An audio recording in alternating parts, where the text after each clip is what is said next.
नमस्कार, बिहार न्यूज में आपका बहुत बहुत स्वागत है। मैं हूं ऋचा भूषण। इस वक्त की बुलेटिन में खबरों में है बहुत कुछ, पर आइए नजर डालते हैं सुर्खियों पर।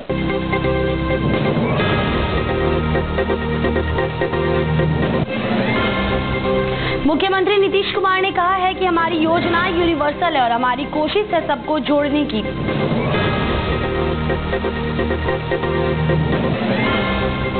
रालोसपा के राष्ट्रीय अध्यक्ष उपेंद्र कुशवाहा ने सरकारी नौकरियों में आरक्षण व्यवस्था की वकालत।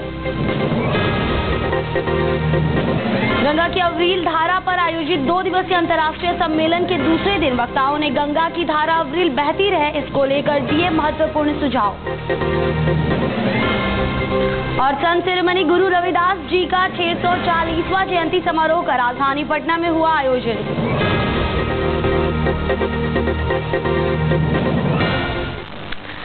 और अब खबरें विस्तार से। संत शिरोमणि गुरु रविदास जी का 640वां जयंती समारोह श्री कृष्ण मेमोरियल हॉल में मनाया गया। कार्यक्रम का उद्घाटन मुख्यमंत्री नीतीश कुमार के हाथों दीप प्रज्वलित कर किया गया। इस अवसर पर उप मुख्यमंत्री तेजस्वी यादव, खेल युवा विभाग मंत्री शिवचंद्र राम समेत कई गणमान्य लोग उपस्थित थे।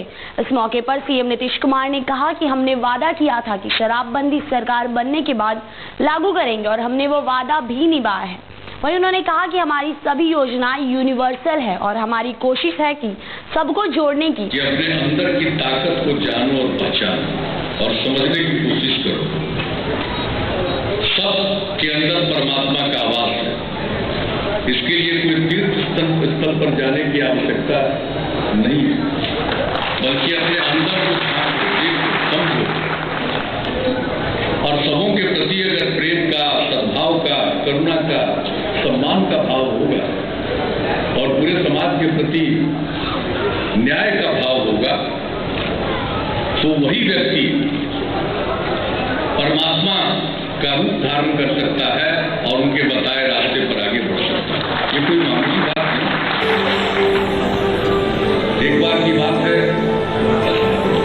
शायद गंगा दशहरा का पर्व था और उस दिन संत रविदास जी, ये हमारा LNT का प्रोडक्ट है जिसको MUG6 बोलते हैं, और ये MUG6 जो प्रोडक्ट है वो 3 फेज का है, जिसमें हमने एक नया प्रोडक्ट लेके आया है इसके साथ लगाने के लिए, जो किसान भाई के लिए है, वो है हमारा एम पावर।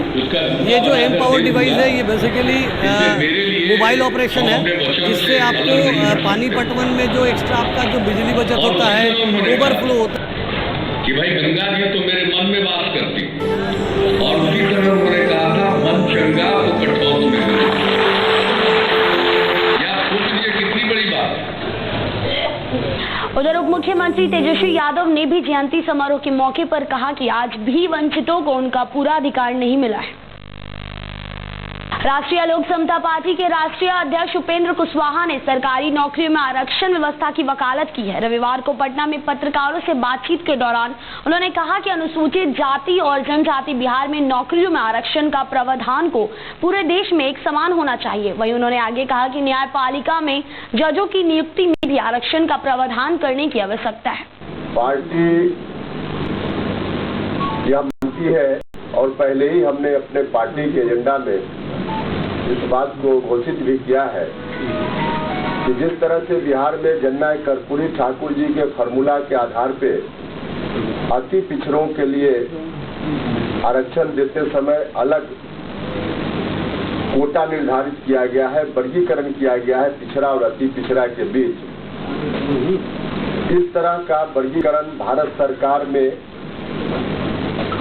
जो आरक्षण की व्यवस्था है केंद्र सरकार की नौकरियों में, वहां भी ऐसी व्यवस्था होनी चाहिए।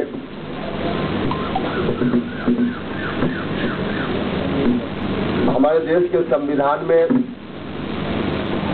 सामान्य प्रशासन के लिए भारतीय प्रशासनिक सेवा गठित है, पुलिस प्रशासन के लिए भारतीय आरक्षी सेवा गठित है। संविधान के हिसाब से इसके अतिरिक्त न्यायिक सेवा का भी गठन होना चाहिए था, लेकिन अब तक नहीं हो पाया है यह काम। हमारे प्रधानमंत्री जी ने खुद ही कई सभाओं में इस बात की चर्चा की है। कहीं न कहीं केंद्र सरकार के अंतर्गत यह बात विचार में चल रही है और यह बहुत आवश्यक है। न्यायिक सेवा, भारतीय न्यायिक सेवा का गठन बहुत ही आवश्यक है। जब तक यह नहीं होता है तब तक जो शोषित वंचित समाज के लोग हैं, पिछड़े, अति पिछड़े इत्यादि, इनका प्रवेश उच्च न्यायालय में या उच्चतम न्यायालय में जजेस की बहाली में नहीं हो सकता है। और यही कारण है कि अभी बहुत ही प्रतिनिधित्व इनका पीछे है, एक तरह से कहा जाए कि नगण्य है। इन न्यायालयों में अपवाद के लिए कभी पिछड़ा, अति पिछड़ा समाज के लोग दिखते हैं, वरना लोग नहीं दिखते हैं। और जब तक शासन के इतने बड़े अंग में इन वर्गों का प्रवेश नहीं होगा, इनका प्रतिनिधित्व नहीं होगा, तो न्याय लोगों को अगर मिल भी रहा हो तो उतना भरोसा लोगों का नहीं हो पाएगा। तो इसलिए आवश्यक है कि वहाँ भी इनका प्रतिनिधित्व हो। वहीं ग्रामीण विकास मंत्री श्रवण कुमार ने कहा कि होम्योपैथिक चिकित्सा पद्धति इलाज के लिए एक बेहतर और सस्ता माध्यम है। नालंदा जिले के राजगीर में बिहार राज्य होम्योपैथिक चिकित्सा संघ की ओर से आयोजित 3 दिवसीय सम्मेलन का उद्घाटन करते हुए उन्होंने कहा कि राज्य सरकार इस पद्धति को बढ़ावा देने की योजना पर काम कर रही है। वहीं उन्होंने आगे कहा कि प्रदेश में अस्पतालों में होम्योपैथ की चिकित्सकों की नियुक्ति की गई है और खास करके जो गरीब लोग हैं उनको मुफ्त चिकित्सा शुरू करने के लिए एसोसिएशन की तरफ से प्रावधान किया गया है। जहाँ गंदी बस्ती है, जहाँ गरीब लोग बसते हैं, जहाँ दलित, महादलित परिवार के लोग हैं, उनको भी मुफ्त चिकित्सा देने का ये संघ की तरफ से प्रयास करेंगे। तो मैं समझता हूँ कि ये जो चिकित्सा है, ये जो पद्धति है, ये जो प्रणाली है, ये बहुत ही गरीब राज्य के लिए बहुत अच्छा पद्धति और प्रणाली है। वहीं बीएसएससी परीक्षा धांधली की सीबीआई जांच कराने की मांग को लेकर एआईएसएफ की ओर से रविवार को एक प्रेस वार्ता का आयोजन किया गया। वहीं प्रेस वार्ता को संबोधित करते हुए एआईएसएफ के राष्ट्रीय अध्यक्ष ने कहा कि केंद्र सरकार 6% की राशि शिक्षा बजट पर खर्च करे। इसी के खिलाफ हम कल नीतीश के इन घोटालों के खिलाफ हम कल रैली भी करने वाले हैं और कल विधानसभा मार्च भी कर रहे हैं। उसके अंदर भी हम यही डिमांड करेंगे कि ये इन चीज़ों के जो पर्दे के पीछे जो सरकार के अंदर चल रहा है, सरकार की तरफ से जो चल रहा है, उसको खत्म करने के लिए हम दबाव लिख कराएं। जी, हमारा डिमांड ये है, केंद्र की सरकार से तो हमने डिमांड कर रहे हैं कि शिक्षा के अंदर 6% बजट को सैंक्शन किया जाए और शिक्षा के अंदर जो कटौती की है उसको वापस लेकर शिक्षा के डेवलपमेंट के लिए बजट दिया जाए। और बिहार सरकार से तो हमारी ये मांग है कि जो गुज़िश्ता सरकार ने, इन्हीं की सरकार ने जो जारी किया, उस पर पूरी तरह से मुकम्मल उसके ऊपर इम्प्लीमेंटेशन किया जाए। गंगा की अविरल धारा पर पटना में आयोजित 2 दिवसीय अंतर्राष्ट्रीय सम्मेलन के दूसरे दिन देश और विदेश से आए वक्ताओं ने गंगा को बचाने के लिए अपने विचार रखे। वहीं गंगा की धारा अविरल बहती रहे, इसे लेकर वक्ताओं ने महत्वपूर्ण सुझाव दिए।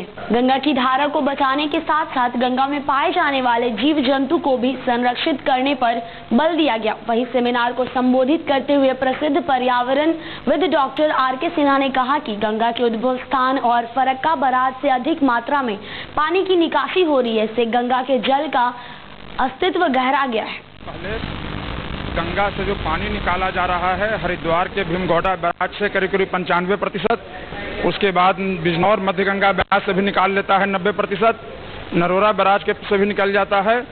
तो गंगा में देखिए कि नरोरा से लेकर के इलाहाबाद तक के 600 किलोमीटर में मुश्किल से 25% पानी फ्रेश वाटर है, बाकी तो सारे सीवेज और इंडस्ट्रियल वेस्ट के पानी हैं। आईएमए बिहार और आईएमएएमएस बिहार चैप्टर के संयुक्त तत्वाधान में एमसीआई पूर्व क्षेत्र के लिए मेडिकल एथिक्स पर सेंसिटाइजेशन ऑपरेशन का आयोजन राजधानी पटना में संपन्न हुआ। इस मौके पर एसोसिएशन से जुड़े लोगों ने वर्कशॉप के महत्व पर विस्तार से चर्चा की। डॉक्टरों को सेंसिटाइजेशन करना है,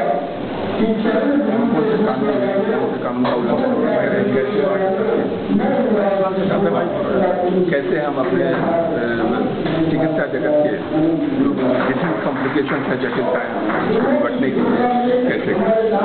यही एथिक्स ऑफ हम बाहर से एथिक्स कमेटी चेयरपर्सन है डॉक्टर बोरा, डॉक्टर आयरन, ये सब आकर के यहाँ लोगों को प्रकाश डालेंगे कैसे आप कानूनी शिकंजे से आप बचे रहें, जनता के प्रति संवेदनशील रहें, जनता के प्रति सहानुभूति रखें और आपसी चिकित्सक के बीच में कैसे समन्वय बना रखें। उधर कैमूर जिले में अपराधी बेलगाम हुए हैं, जिन्हें ना तो पुलिस का डर है और ना ही कानून का खौफ। आए दिन जब चाहे तब अपराधी घटना को अंजाम देकर आसानी से चले जाते हैं, पुलिस हाथ मलती रह जाती है। और ऐसा ही मामला देखने को कैमूर जिले के मोहनिया में मिला। कैमूर जिले के मोहनिया थाना क्षेत्र के भभुआ रोड रेलवे स्टेशन और डढ़वा गांव के बीच में 8 की संख्या में अपराधियों ने एक मैजिक सवार व्यवसायी को घेर लिया और उनके पैसे हथियार के बल पर छीनने लगा, जिसमें कुछ लोगों ने विरोध किया तो अपराधियों ने एक व्यवसायी को गोली मारकर हत्या कर दी। इस मामले में जनता की रहनुमा कहलाने वाले कैमूर पुलिस कैमरे पर कुछ भी बोलने से इनकार कर रही है।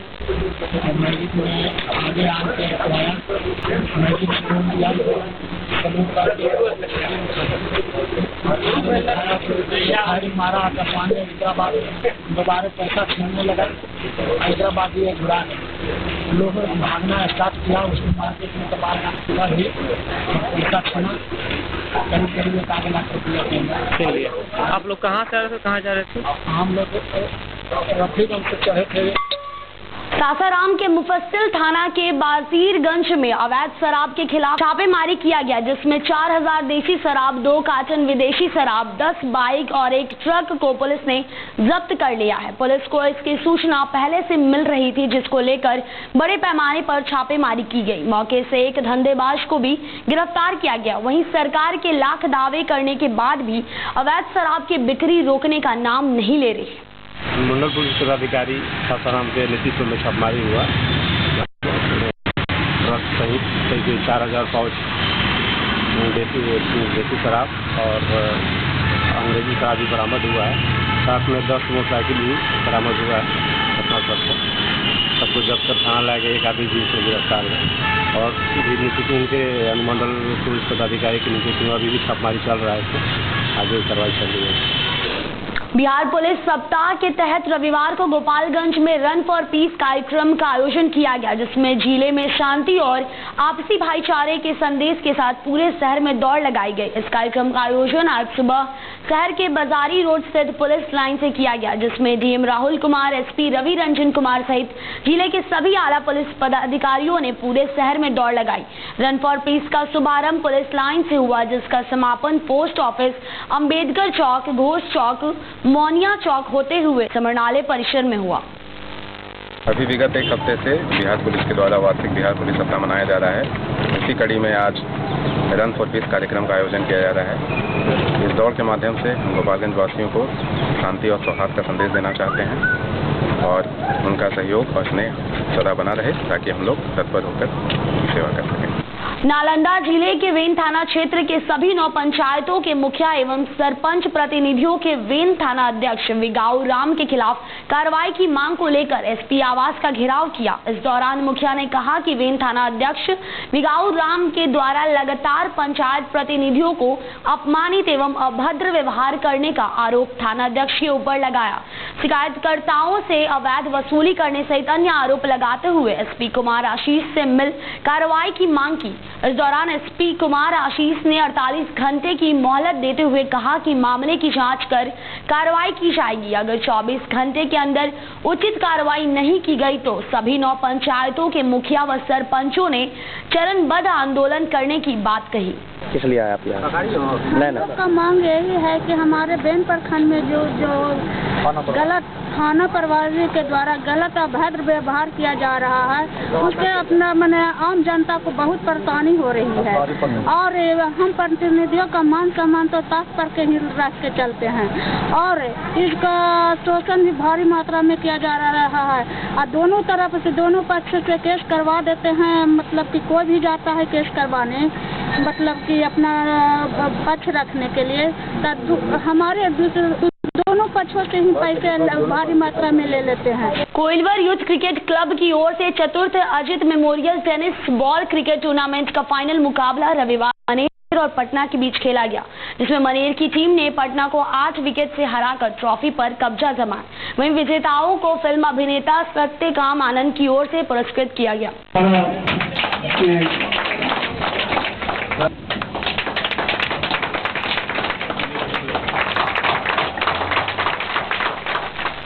इस वक्त की बुलेटिन में बस इतना ही। हमें और हमारी टीम को दे इजाजत। नमस्कार।